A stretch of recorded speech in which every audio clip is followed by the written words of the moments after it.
Vamos a pasar a otro tema, que es todo esto que se ha generado alrededor de la caída del peso, el nerviosismo en los mercados. Bueno, ha habido reacciones y vamos a empezar con las reacciones en la Comisión Permanente del Congreso, porque ahí se puso buena la discusión. Legisladores afines a Morena y de la oposición debatieron y cruzaron acusaciones sobre la reciente caída de la cotización del superpeso y sobre la inestabilidad en la Bolsa Mexicana de Valores. Esto a raíz de la aprobación o no de la reforma al Poder Judicial y el Plan C. Por un lado, legisladores de Morena y los partidos del Trabajo y el Verde presumieron la fortaleza de la economía y enfatizaron su postura de apoyar la reforma al Poder Judicial. La oposición, por su lado, exigió responsabilidad con las reformas que acusaron se quieren imponer en la siguiente legislatura. La senadora de Morena, Mónica Fernández, optó por presentar una lámina para evidenciar cómo se ha depreciado el peso frente al dólar a través de los sexenios priistas y panistas, argumentando que bajo la administración de López Obrador no se ha presentado una devaluación, como sí ocurrió con Carlos Salinas y Ernesto Zedillo. También agregó que pese a críticas irresponsables e inestabilidad, existe fortaleza con el peso mexicano. Vamos a escucharla. La depreciación de nuestra moneda y el dólar, puedo decirlo aquí muy claramente, en la época de Salinas fue de menos 117%. En Ernesto Zedillo, menos 92.4%. Vicente Fox, menos 12.5%. Calderón, menos 19.9%. Enrique Peña, menos 51%. Y el único gobierno, la única administración que no ha dado números negativos es la de nuestro presidente, el licenciado Andrés Manuel López Obrador, donde no se ha devaluado la moneda, sino al contrario. Y en este sentido, también tengo que decir que tenemos inversión pública extranjera y en todas partes como nunca. Tenemos un salario mínimo digno. Tenemos prestaciones y una gran reforma para el beneficio de nuestros trabajadores. Tenemos cada vez menos índices de desempleo. Una economía sostenida por alfileres no estuviera en esas condiciones, perdónenme. Bueno, con esto también se desataron una serie de críticas porque la senadora panista Marta Estela Romo respondió a esta intervención de Mónica Fernández y tachó de irresponsable no asumir que las declaraciones emitidas por la virtual presidenta electa Claudia Sheinbaum generan especulación dentro del mercado. También por su parte, Julen Rementería del Partido Acción Nacional remarcó que la nueva composición que habrá en las cámaras y la alta votación en esta elección presidencial está obligando a Morena a ser más responsable, pues destacó no va a haber contrapesos. Vamos a escuchar estos dos comentarios de los panistas. Escuché con mucha atención todas y cada una de las intervenciones, pero especialmente quien me antecedió con el uso de la voz.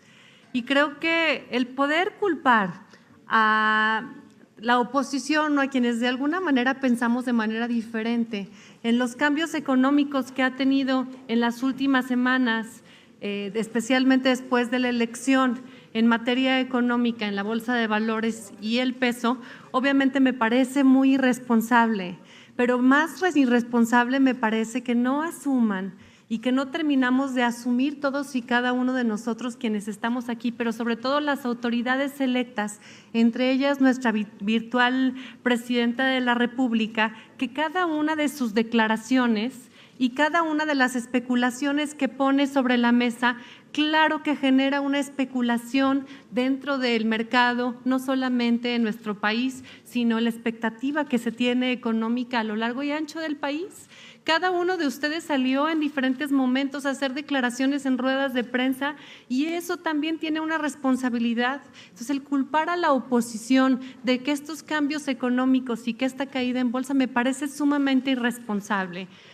En todo caso, podríamos decir, pues qué bueno que ganaron los que ganaron y ojalá ahora lo hagan bien. La responsabilidad que adquieren con el resultado electoral es gigante, porque no habrá prácticamente contrapesos. Habrá seguramente discusiones, habrá posicionamientos, pero no habrá contrapesos. Y bueno, por el resultado, felicidades, pero por lo que toca a la responsabilidad, es una gran responsabilidad. Porque ahora sí ya no tendrán en ningún caso la posibilidad de decirle, oye, es que me lo está regateando, es que no hubo un tal acuerdo.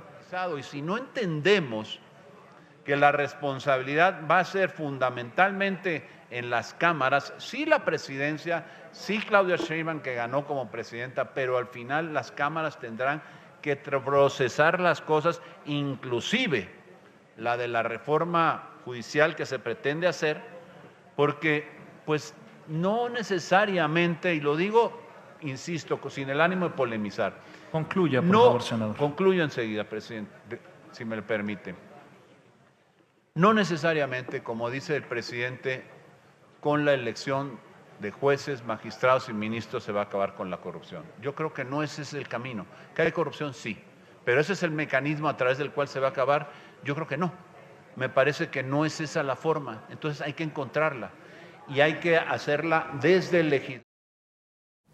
Siguiendo con lo que ocurrió ayer en la comisión permanente, la diputada del PRI, Sue Ellen Bernal, advirtió que a diferencia de la Cámara de Diputados, en el Senado, Morena sí tendrá que buscar el diálogo al no estar definida una mayoría calificada para el partido Guinda.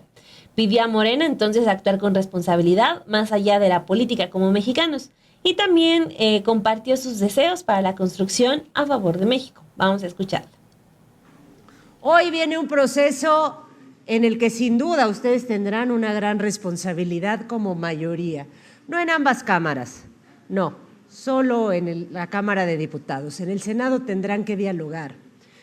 Pero al final, hoy es una muestra de qué tanto quieren hacer o no por el país, con diálogo, con consenso, en construir, en realmente hacerlo por el bien de las y los mexicanos. Esperamos responsabilidad, sí, como partidos políticos, pero más como mexicanas y mexicanos, porque todos vivimos en este país y queremos que este país tenga un futuro.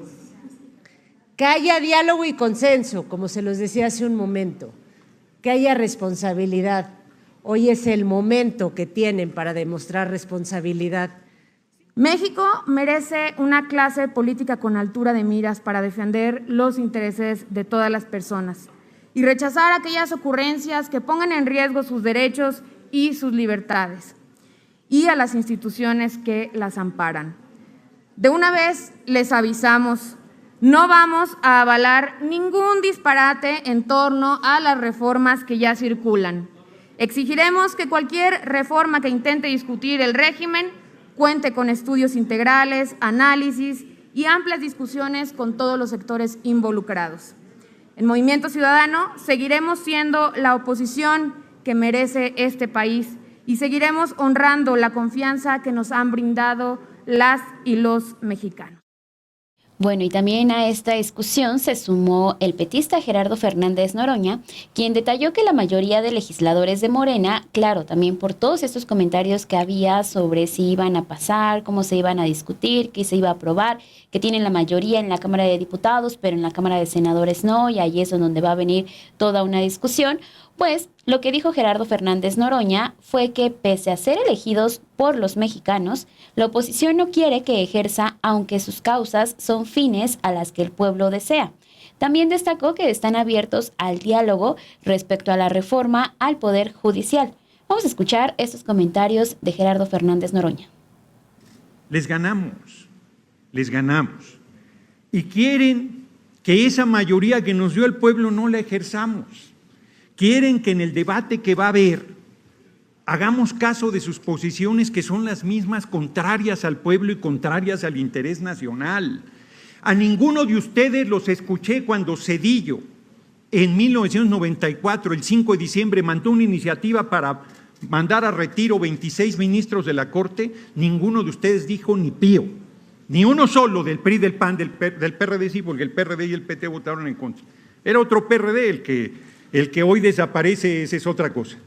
Tan es otra cosa que desapareció. Les podría dar la crónica puntual de esa reforma al Poder Judicial.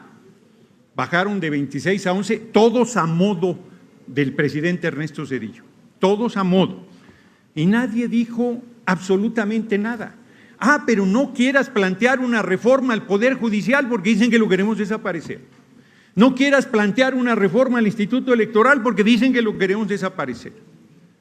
Claro que estamos abiertos a la discusión, claro que estamos abiertos a discutir las cosas con todos los sectores de la población, por eso la Permanente va a organizar el debate sobre estos temas. Pero solo les recuerdo que la reforma de Zedillo fue presentada el 5 de diciembre del 94 y el 31 de diciembre ya se estaba promulgando. Y el 26 de enero ya estaba el Senado determinando los ministros de la Corte. Varios de ellos eran indefendibles, fueron terribles, validaron el atraco del cobro de interés sobre interés, validaron la inexistencia jurídica de la banca, validaron el FOBAPROA, validaron cualquier cantidad de atracos. Hay un agravio, la gente quiere que ya hagamos las reformas que no van con el pueblo. La gente quiere que ya, no, espérate, si todavía no entra la mayoría calificada que nos dio el voto de la gente. Dicen que no la vamos a tener en el Senado. Yo creo que sí. Además de la mayoría calificada en la Cámara de Diputados, que la tenemos sobrada. No hay arrogancia, ninguna arrogancia. El pueblo decidió, el pueblo nos plantea que ejerzamos esa mayoría. Nosotros no le podemos fallar al pueblo. Dice Julián Rentería, tienen una responsabilidad muy grande, siempre la hemos tenido, siempre la hemos tenido. Dice, no hay contrapesos, nosotros fuimos minoría en condiciones muy duras, muy difíciles, y fuimos contrapeso. Porque cuando se es serio, se es consistente, se habla con verdad, se habla con principios, se está del lado del pueblo, uno puede ser contrapeso aunque no tenga mayoría.